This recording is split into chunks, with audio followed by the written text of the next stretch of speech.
ओम शांति। प्यार का सागर शिव बाबा इस सृष्टि पर तब आते हैं जब दुनिया में प्यार नहीं रहता। प्यार के जो स्थूल रूप हैं,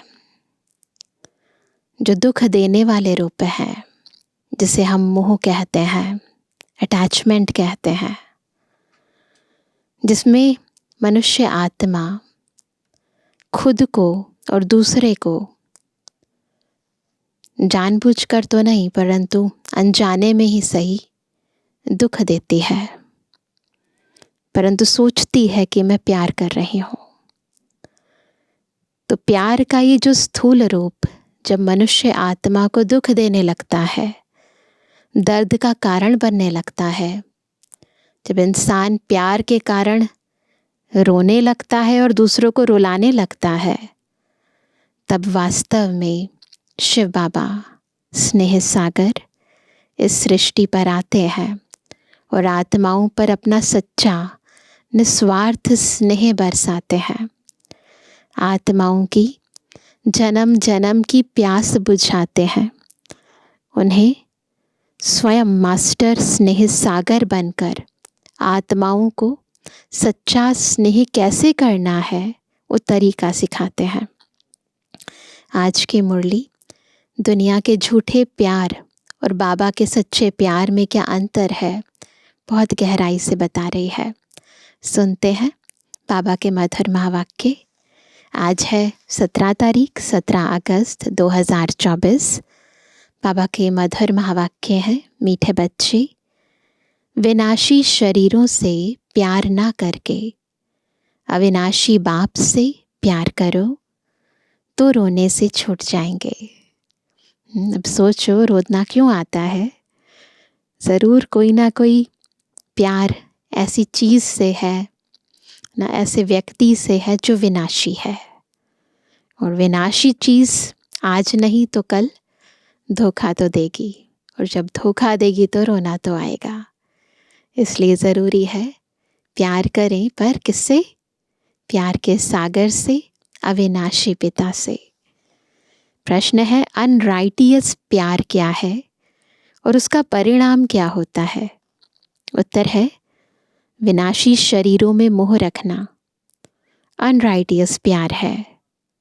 जो विनाशी चीज़ों में मोह रखते हैं वह रोते हैं। देह अभिमान के कारण रोना आता है। सतयुग में सब आत्म अभिमानी है, इसलिए रोने की बात ही नहीं रहती। जो रोते हैं वह खोते हैं। अविनाशी बाप की अविनाशी बच्चों को अब शिक्षा मिलती है, देही अभिमानी बनो तो रोने से छूट जाएंगे। ओम शांति। यह तो बच्चे ही जानते हैं कि आत्मा अविनाशी है और बाप भी अविनाशी है। तो प्यार किसको करना चाहिए? अविनाशी आत्मा को, अविनाशी को ही प्यार करना है। विनाशी शरीर को थोड़े ही प्यार करना चाहिए। अब खुद को चेक करो, हम जब आपस में संबंध में आते हैं किसको प्यार करते हैं? आत्मा को या शरीर को? जब याद आती है, प्यार से याद करते हैं, तो सामने कौन आती है? चमकती हुई आत्मा या मिट्टी की देह? सारी दुनिया विनाशी है, हर एक चीज विनाशी है। यह शरीर विनाशी है, आत्मा अविनाशी है। आत्मा का प्यार अविनाशी होता है। आत्मा कभी मरती नहीं, उसको कहा जाता है राइटियस। बाप कहते हैं तुम अनराइटियस बन गए हो। वास्तव में अविनाशी का अविनाशी के साथ प्यार होना चाहिए। तुम्हारा प्यार विनाशी शरीर के साथ हो गया है, इसलिए रोना पड़ता है। चेक करना, रोना क्यों आता है। बहुत लोग आते हैं ना, बहुत रोते हैं, कोई अपना छोड़कर चला जाता है। अब वो पूछे अपने आप से, या आप उनसे पूछो, किसको याद करते हो, किसके कारण रोना आता है। विनाशी शरीर के खत्म हो जाने पर रोना आता है, या विनाशी आत्मा के कारण रो रहे हैं। प्यार ही विनाशी से किया तो रोना तो आएगा, है ना। अविनाशी के साथ प्यार नहीं, विनाशी के साथ प्यार होने से रोना पड़ता है। अभी तुम अपने को अविनाशी आत्मा समझते हो तो रोने की बात नहीं, क्योंकि आत्म अभिमानी है। तो बाप अब तुम बच्चों को आत्म अभिमानी बनाते हैं। देह अभिमानी होने से रोना होता है। विनाशी शरीर पिछाड़ी रोते हैं। क्या कारण है? देह अभिमानी होने के कारण रोना पड़ता है। समझते भी हैं आत्मा मरती नहीं है। बाप कहते हैं अपने को आत्मा समझो। तुम अविनाशी बाप के बच्चे अविनाशी आत्मा हो। तुमको रोने की दरकार नहीं। आत्मा एक शरीर छोड़ जाए दूसरा पार्ट बजाती है। ये तो खेल है। तुम शरीर में ममत्व क्यों रखते हो? देह सहित देह के सब संबंधों से बुद्धि योग तोड़ो। अपने को अविनाशी आत्मा समझो। आत्मा कभी मरती नहीं। गायन भी है, जो रोया सो खोया। आत्म अभिमानी बनने से ही लायक बन जाएंगे। लायक बनना है ना, तो उसके लिए क्या करना पड़ेगा? पहला स्टेप, आत्म अभिमानी बनना पड़ेगा। तो बाप आकर देह अभिमानी से आत्म अभिमानी बनाते हैं। तो अभी भी अगर हम बॉडी समझकर बैठे हैं तो फिर लायक नहीं बन पाएंगे। सोल समझकर बैठे हैं तो लायक बन पाएंगे। तो बाबा कहते हैं तुम कैसे भूले हुए हो? जन्म जन्मांतर तुमको रोना पड़ा है। अब फिर से तुमको आत्म अभिमानी बनने की शिक्षा मिलती है। फिर तुम कभी रोएंगे ही नहीं। एक बार ये संस्कार आ गया सोल कॉन्शियस होकर बॉडी से एक्ट करने का, तो ये संस्कार जन्म जन्मांतर तक रहेगा। फिर रोने की दरकार नहीं। यह है रोने वाली दुनिया, वह है हंसने की दुनिया। ये कौन सी दुनिया है? रोने की दुनिया। यह दुख की दुनिया, वह सुख की दुनिया। बाप बहुत अच्छी रीति से शिक्षा देते हैं। अविनाशी बाप की अविनाशी बच्चों को शिक्षा मिलती है। वह देह अभिमानी है तो देह को ही देख शिक्षा देते हैं। तो देह की याद आने से रोते हैं। देखते भी हैं शरीर खत्म हो गया, फिर उनको याद करने से क्या फ़ायदा? दिखाई दिया शरीर खत्म हो गया, अब जो चीज़ खत्म हो गई उसको याद करने से क्या फ़ायदा? मिट्टी को याद किया जाता है क्या? अविनाशी चीज़ ने जाकर दूसरा शरीर लिया। जो चीज़ अविनाशी है उसने तो दूसरी बॉडी ले ली। अब विनाशी चीज़ तो आज नहीं तो कल वैसे ही ख़त्म हो जानी थी। यह तो बच्चे जानते हैं। जो अच्छा कर्म करता है उनको फिर शरीर भी अच्छा मिलता है। कोई को खराब रोगी शरीर मिलता है, वह भी कर्मों अनुसार होता है। ऐसा नहीं कि अच्छा कर्म किया है तो ऊपर चले जाएंगे, ऐसा नहीं होगा। मुक्ति नहीं मिलती, नहीं, ऊपर तो कोई जा नहीं सकते। अच्छे कर्म किए हैं तो अच्छा कहलाएंगे, जन्म अच्छा मिलेगा, फिर भी नीचे तो उतरना ही है। तुम जानते हो कि हम चढ़ते कैसे हैं। भल अच्छे कर्मों से कोई महात्मा बनेगा, फिर भी कला तो कम होती ही जाएगी, है ना। चाहे महात्मा बने परंतु कला तो कम होगी ही। बाप कहते हैं फिर भी ईश्वर को याद कर अच्छा कर्म करते हैं तो उनको अल्पकाल क्षणभंगुर सुख देता हूँ। फिर भी सीढ़ी नीचे तो उतरना ही है। नाम करके अच्छा हो। यहाँ तो मनुष्य अच्छे बुरे कर्मों को भी नहीं जानते हैं, है ना। कर्मों की गहरी गति भी नहीं जानते और अकर्म क्या होता है, सुकर्म क्या होता है, विकर्म क्या होता है, उसके अंतर को भी नहीं जानते। तो आत्माओं को कर्मों की राइट परिभाषा भी नहीं पता। रिद्धि सिद्धि वालों को कितना मान देते हैं। उन्हों के पिछाड़ी मनुष्य कैसे हैरान होते हैं। है तो सारा अज्ञान, सारी बॉडी कॉन्शियसनेस की बातें हैं, सारा अज्ञान है। समझो कोई इनडायरेक्ट दान पुण्य करते हैं, बाबा को डायरेक्टली तो जानते नहीं है ना, तो इनडायरेक्टली देते हैं। धर्मशाला हॉस्पिटल बनाते हैं तो देते तो भगवान के नाम पर है ना। तो दूसरे जन्म में उसका एवजा ज़रूर मिलता है। बाप को याद करते हैं, भल गालियाँ भी देते हैं ना, जानबूझकर गालियाँ नहीं देते परंतु देते तो है ना, तो भी मुख से भगवान का नाम कहते हैं। बाकी अनजान होने कारण जानते कुछ नहीं, सोचते हम तो भगवान की महिमा कर रहे हैं उन्हें सर्वव्यापी कहकर, परंतु वास्तविकता में तो ग्लानि कर रहे होते हैं। पर अनजान है ना। भगवान को याद कर रुद्र पूजा करते हैं, रुद्र को भगवान समझते हैं, रुद्र यज्ञ रचते हैं, शिव व रुद्र की पूजा करते हैं। बाप कहते हैं मेरी पूजा करते हैं परंतु बेसमझी से क्या क्या बनाते हैं, क्या क्या करते हैं।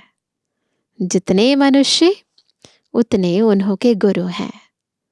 झाड़ में नए नए पत्ते टाल टालियां आदि निकलते हैं तो वह कितने शोभते हैं। नए नए बच्चे होते हैं ना, सतुगुणी होने के कारण उनकी महिमा होती है। ऊपर से आते हैं, पवित्र आत्मा होती है तो सतुगुणी होने के कारण महिमा होती है। बाप कहते हैं कि यह दुनिया है ही विनाशी चीज़ों को प्यार करने वाली। कोई कोई का बहुत प्यार होता है तो मोह में जैसे पागल बन जाते हैं। बड़े बड़े सेठ लोग मोहवश पागल हो जाते हैं। माताओं को ज्ञान ना होने कारण विनाशी शरीर पिछाड़ी विधवा बन कितना रोती याद करती रहती है। तो ये सब क्या है, अज्ञानता है। अभी तुम अपने को आत्मा समझ दूसरे को भी आत्मा देखते हो तो जरा भी दुख नहीं होता। अगर आत्मिक स्थिति में रहकर हर एक को आत्मिक स्वरूप में ही देखेंगे तो दुख नहीं होगा। पढ़ाई को सोर्स ऑफ इनकम कहा जाता है। पढ़ाई में एम ऑब्जेक्ट भी होती है परंतु वह है एक जन्म के लिए। वो जो दुनियावी पढ़ाई होती है वो तो एक जन्म के लिए है। गवर्नमेंट से पगार मिलता है, पढ़कर धंधा धोरी करते हैं तब पैसे आदि मिलते हैं। यहाँ तो फिर बात ही नहीं है। तुम अविनाशी ज्ञान रत्नों से झोली कैसे भरते हो। आत्मा समझती है कि बाबा हमको अविनाशी ज्ञान खजाना देते हैं, भगवान पढ़ाते हैं तो ज़रूर भगवान भगवती ही बनाएंगे। परंतु वास्तव में इन लक्ष्मी नारायण को भगवान भगवती समझना रॉन्ग है। कहते हैं भगवान भगवती परंतु वास्तविकता में भगवान भगवती नहीं है वो, भगवान तो एक ही है ना। अभी तुम बच्चे जानते हो, ओहो, जब हम क्या जानते हैं, जब हम देही अभिमानी हो जाते हैं तो हमारी बुद्धि कितनी डिग्रेड हो जाती है ना। जब देह अभिमानी होते हैं तो बॉडी कॉन्शियसनेस से जो बुद्धि है ना उसका लेवल बहुत डाउन हो जाता है, तो डिग्रेड हो जाती है। जैसे जानवर बुद्धि बन जाते हैं, जानवरों की सेवा भी बहुत अच्छी होती है। मनुष्यों की तो कुछ भी नहीं, मनुष्यों को कोई पूछ नहीं रहा, भिखारी बनकर भीख मांग रहे हैं, धक्के खा रहे हैं। परंतु जानवरों को देखो तो कईयों को तो वाह, बिल्कुल बहुत ही अच्छी तरह उनकी आओ भगत होती है। तो बाबा कहते हैं कि रेस के घोड़ों आदि की कितनी संभाल होती है। यहाँ के मनुष्यों की देखो क्या हालत है, कुत्ते को कितना प्यार से संभालते हैं, चाटते रहते हैं, साथ में सुलाते भी हैं। देखो दुनिया का क्या हाल हो गया है। वहाँ सतयुग में ये धंधा नहीं होता है, सतयुग में ऐसे नहीं है, कोई पेट्स रखते हैं। तो मैंने कहा वहाँ सतयुग में यह धंधा होता नहीं। तो बाप कहते हैं बच्चों, तुमको माया रावण ने अनराइटियस बना दिया है, बिल्कुल गलत काम कर रहे हैं ना। अनराइटियस राज्य है ना, मनुष्य अनराइटियस तो सारी दुनिया भी अनराइटियस हो जाती है। राइटियस और अनराइटियस दुनिया में देखो फर्क कितना है। कलयुग की हालत देखो क्या है। मैं स्वर्ग स्थापन कर रहा हूँ तो माया भी अपना स्वर्ग दिखाती है, टेम्पटेशन देती है। तो जो सुविधाएं स्वर्ग में है तो माया भी दिखाती है कि यहाँ भी देखो मैं तुम्हें कितनी लग्जरी लाइफ देती हूँ, ताकि बुद्धि चले ही ना उस तरफ। तो टेम्पटेशन देती है। आर्टिफिशियल धन कितना है समझते हैं, हम यहाँ ही स्वर्ग में बैठे हैं। स्वर्ग में थोड़े ही इतने ऊंचे 100 मंजिल के मकान आदि होते हैं, जरूरत ही नहीं होती है। कैसे कैसे मकान सजाते हैं। वहाँ तो डबल स्टोरी के भी मकान नहीं होते, सब सिंगल स्टोरी। तो बाबा कहते हैं मनुष्य ही बहुत थोड़े होते हैं। तो बिल्कुल उन्हें ऐसा भी नहीं है एक मंजिल ऊपर, सब ग्राउंड फ्लोर पर ही मकान होते हैं। देखे ना पुराने महल, वहाँ कोई फ्लोर्स थोड़ी ना होते हैं, अगर होते भी तो ऊपर जाके देखो कोई बालकनी वगैरह बनी होगी। वो तो इस पुराने है ना द्वापर युगी महलों की बात है। तो फर्स्ट जो पहले मकान होंगे, मकान क्या कहेंगे, महल ही थे सतयुग के अंदर। तो वो सोने के महल कितने आलीशान होंगे, तो उनकी तो बात ही अलग होगी। और यहाँ पर तो छोटे छोटे छोटे छोटे एक के ऊपर एक मकान बनते रहते हैं। मनुष्य ही बहुत थोड़े होते हैं। इतनी जमीन तुम क्या करेंगे। यहाँ जमीन के पिछाड़ी कितना लड़ते झगड़ते हैं। कोर्ट में देखो तो देखो लैंड्स के ऊपर कितने लड़ाई झगड़े हो रहे हैं, जमीन जायदाद के ऊपर। वहाँ सारी जमीन तुम्हारी रहती है। कितना रात दिन का है ना फर्क है, रात और दिन का अंतर है दोनों में। वह लौकिक बाप, यह पारलौकिक बाप है। पारलौकिक बाप बच्चों को क्या नहीं देते हैं, क्या नहीं देते हैं, ये सोचने का विषय है। सब कुछ तो देते हैं, स्थूल भी देते हैं, सूक्ष्म भी देते हैं। आधा कल्प तुम भक्ति करते हो, बाप साफ कहते हैं इनसे मुक्ति नहीं मिलती है, अर्थात मेरे से नहीं मिलते। भक्ति करने से बाबा कहते मुझसे नहीं मिलते, तुम मुक्ति धाम में मेरे से मिलते हो। मैं भी मुक्ति धाम में रहता हूँ, तुम भी मुक्ति धाम में रहते हो। फिर वहां से तुम स्वर्ग में जाते हो। वहां स्वर्ग में मैं नहीं होता, यह भी ड्रामा है। फिर हूबहू ऐसे रिपीट होगा, फिर यह ज्ञान भूल जाएगा, प्राय लोप हो जाएगा। जब तक संगम युग नहीं आया है तब तक गीता का ज्ञान हो कैसे सकता। बाकी जो भी शास्त्र आदि हैं वह है भक्ति मार्ग के शास्त्र। अब तुम नॉलेज सुन रहे हो, मैं बीज रूप ज्ञान का सागर हूं। तुमको कुछ भी करने नहीं देता, पाँव भी पड़ने नहीं देता। भक्ति मार्ग में कितना कुछ किया हमने, और बाबा कहते अभी मैं तुम्हें कुछ भी करने नहीं देता। ये भी नहीं करना कि पाँव पड़ने हैं, इतना भी बाबा हमें तंग नहीं करता, तकलीफ नहीं देता। पाँव किसका पड़ेंगे, पाँव ही नहीं है शिव बाबा के। शिव बाबा के तो पाँव है नहीं, यह तो ब्रह्मा के पाँव पड़ना हो जाएगा। मैं तो तुम्हारा गुलाम हूँ। देखो बाबा कितना निरहंकारी है। तो कहते मैं तो तुम्हारा गुलाम हूँ।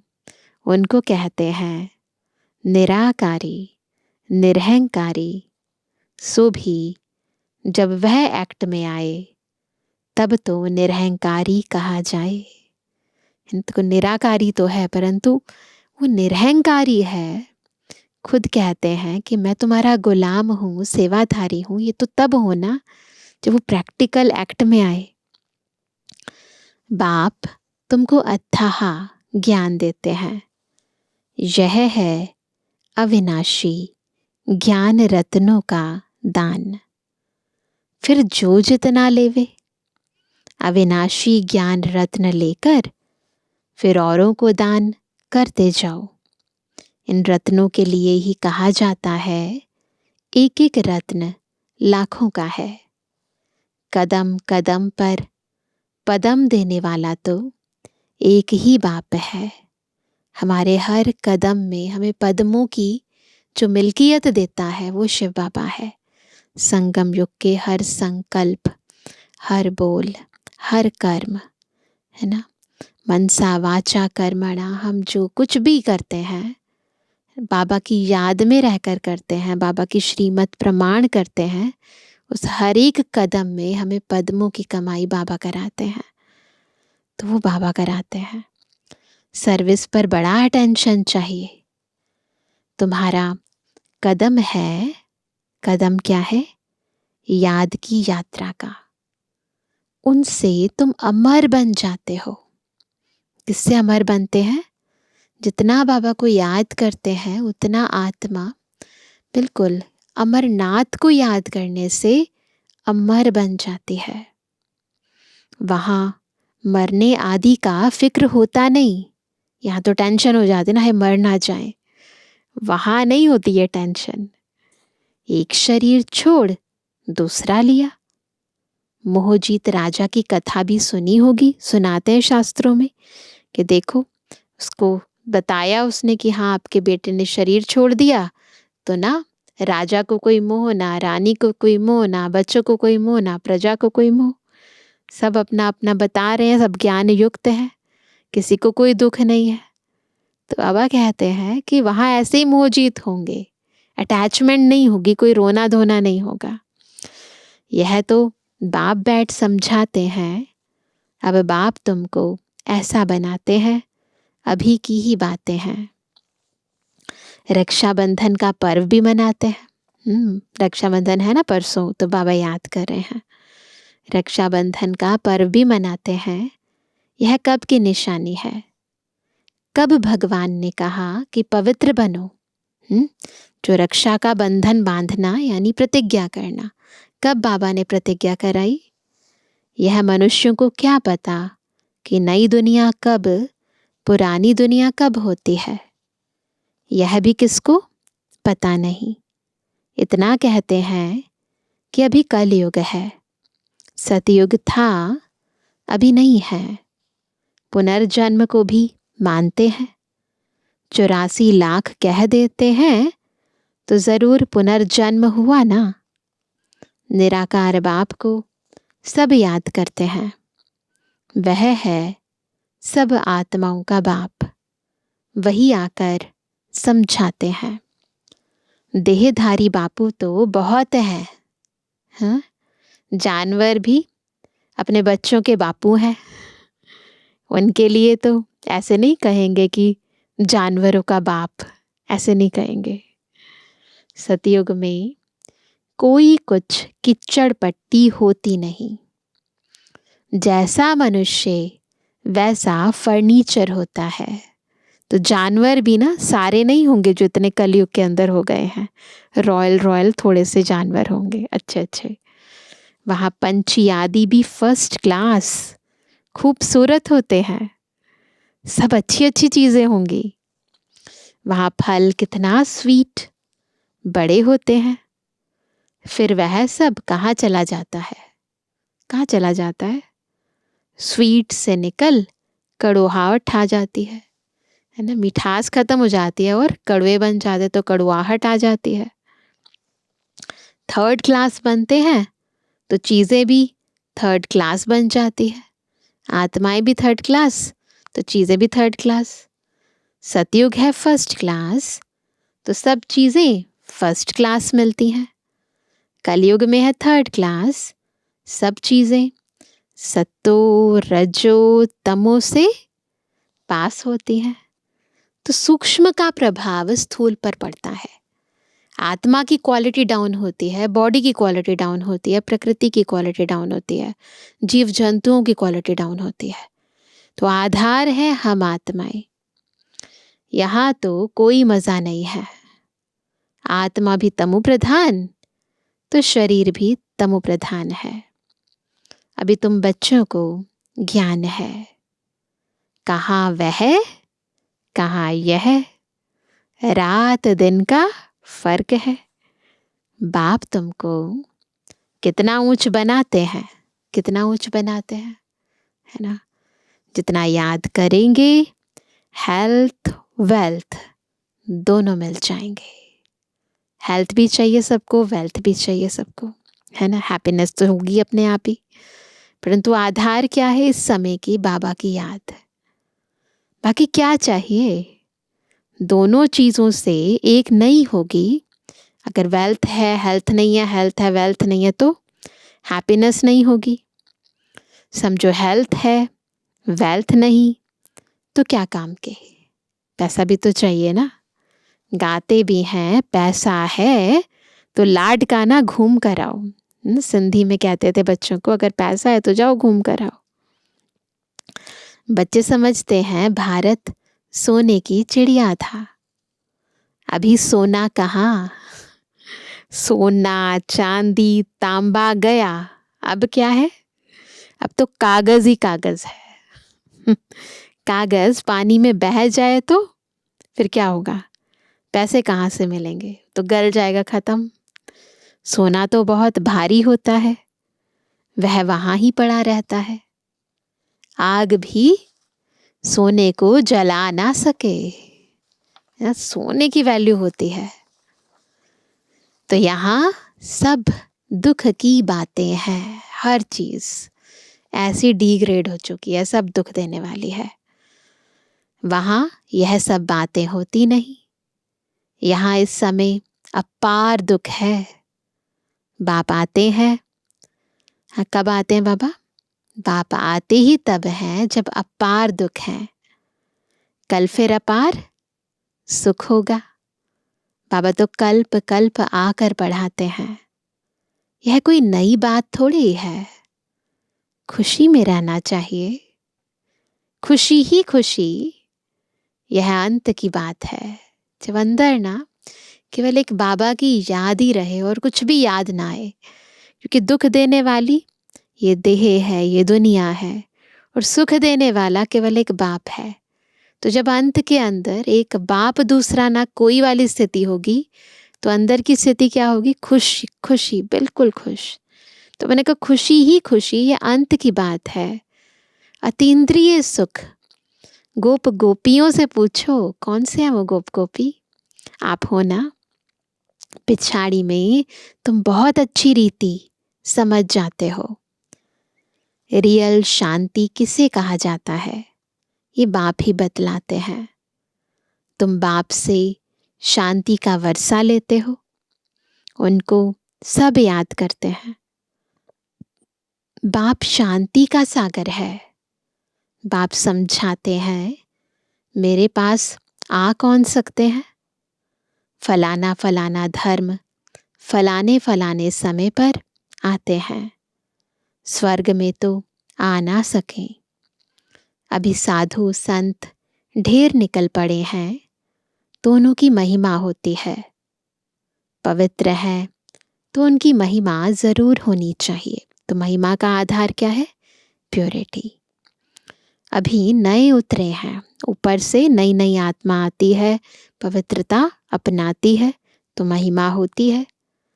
पुरानों की तो इतनी महिमा हो ना सके, वह तो सुख भोग तमो प्रधान में चले गए हैं।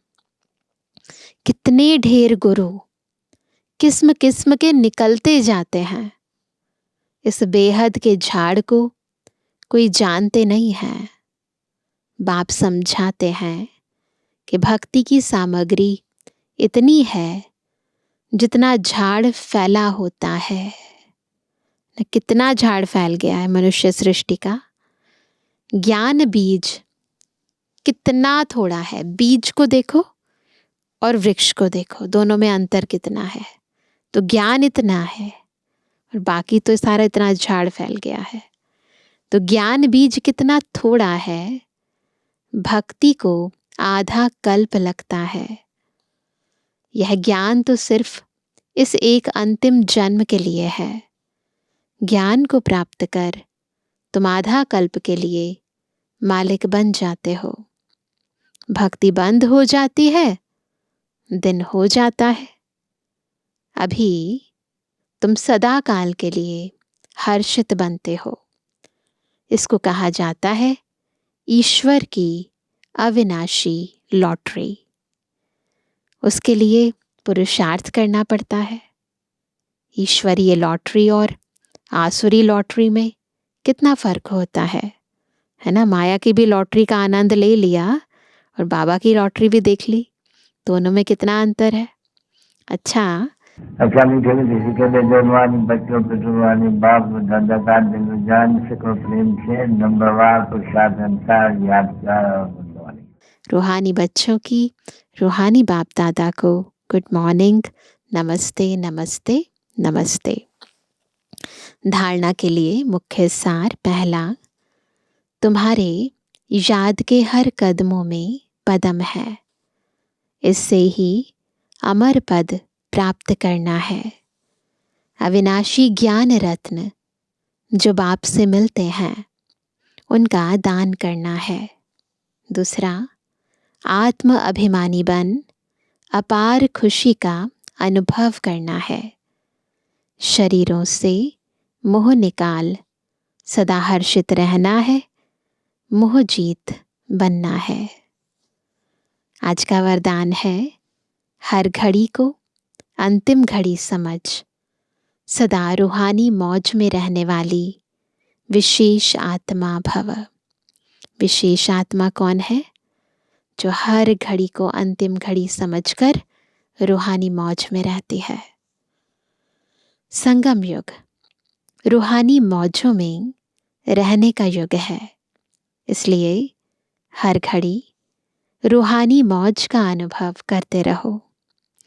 कभी किसी भी परिस्थिति या परीक्षा में मूंझना नहीं, क्योंकि यह समय अकाले मृत्यु का है, कभी भी काल आ सकता है। थोड़ा समय भी अगर मौज के बजाय मूंझ गए, है ना, और उसी समय अंतिम घड़ी आ जाए तो अंतमति सुगति क्या होगी। देखो कितनी मेहनत करते हैं, कितना पुरुषार्थ करते हैं, बाबा के बनते हैं, और फिर कुछ ऐसा हो जाए कि जिस समय मूंझे हुए हों उस समय शरीर छूट जाए तो कैसी स्थिति होगी। इसलिए एवर रेडी का पाठ पढ़ाया जाता है। एक सेकंड भी धोखा देने वाला हो सकता है, इसलिए स्वयं को विशेष आत्मा समझकर हर संकल्प बोल और कर्म करो। और सदा रूहानी मौज में रहो। कौन हूँ मैं? विशेष आत्मा हूँ, बाबा के द्वारा चुनी हुई आत्मा हूँ। स्थिति में रहकर हर संकल्प करो, बोलो, हर कर्म करो तो सदा रूहानी मौज में रहेंगे। स्लोगन है, अचल बनना है तो व्यर्थ और अशुभ को समाप्त करो। तो ये बात समझ आ गई कि हलचल में लाने वाली दो चीज़ें हैं, व्यर्थ और अशुभ। तो अगर हम इन दोनों को ख़त्म कर देंगे तो क्या बन जाएंगे? अचल और अडोल बन जाएंगे। तो आज हर घड़ी अंतिम घड़ी, ये याद रखेंगे। एक पल के लिए भी कोई भी संकल्प, कोई भी बोल, कोई भी कर्म ऐसा ना हो जिससे आत्मा कंफ्यूज हो, क्रोध में हो। बिल्कुल ये सोचेंगे कि अगर इसी समय मेरा श्वास छूट जाए, है ना, श्वासों की डोर टूट जाए, तो मेरी अंतिम स्थिति क्या होगी, अंतमति सो गति क्या होगी। इसलिए जब ये बुद्धि में रहेगा कि हर घड़ी अंतिम घड़ी, तो सदा आत्मिक स्थिति में रहेंगे, बाबा की याद में रहेंगे, रूहानी मौज में रहेंगे। तो बार बार खुद को याद दिलाना। गलती से मन मूंझने लग जाए तो तुरंत याद रखना, हर घड़ी अंतिम घड़ी, बस फिर तुरंत चेंज हो जाएंगे। अच्छा, ओम शांति।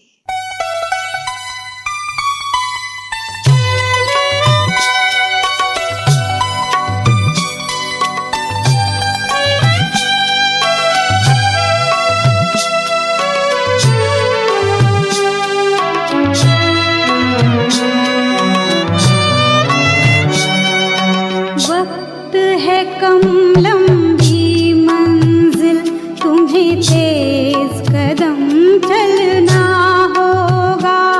हे परम तपस्या के पथिको, तुम्हें नूतन पथ रचना होगा। वक्त है कम लंबी मंजिल, तुम्हें तेज कदम चलना होगा।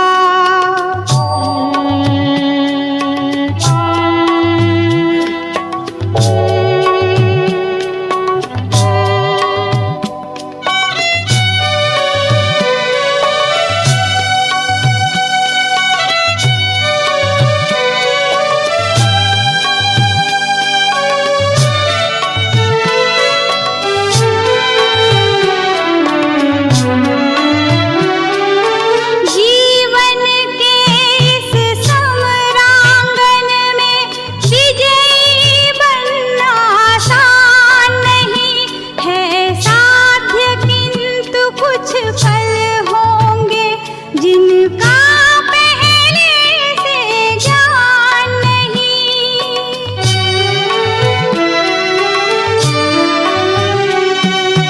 जीवन के इस समरांगन में विजयी बनना आसान नहीं है साध्य, किंतु कुछ पल होंगे जिनका पहले से ज्ञान नहीं। अनजान क्षितिज के कोने में बितान नया बुनना होगा। हे परम तपस्या के पथिको, तुम्हें नूतन पथ रचना होगा। वक्त है कम लंबी मंजिल, तुम्हें तेज कदम चलना होगा।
आनंद की अनमोल घड़ी कौड़ी के भाव न बिक जाए। चलती सांसें अज्ञात मोड़ पर आकर के ना रुक जाए। हो सफल तपस्या इसके हित प्रभु पलकों में बलना होगा। हे परम तपस्या के पथिकों, तुम्हें नूतन पथ रचना होगा।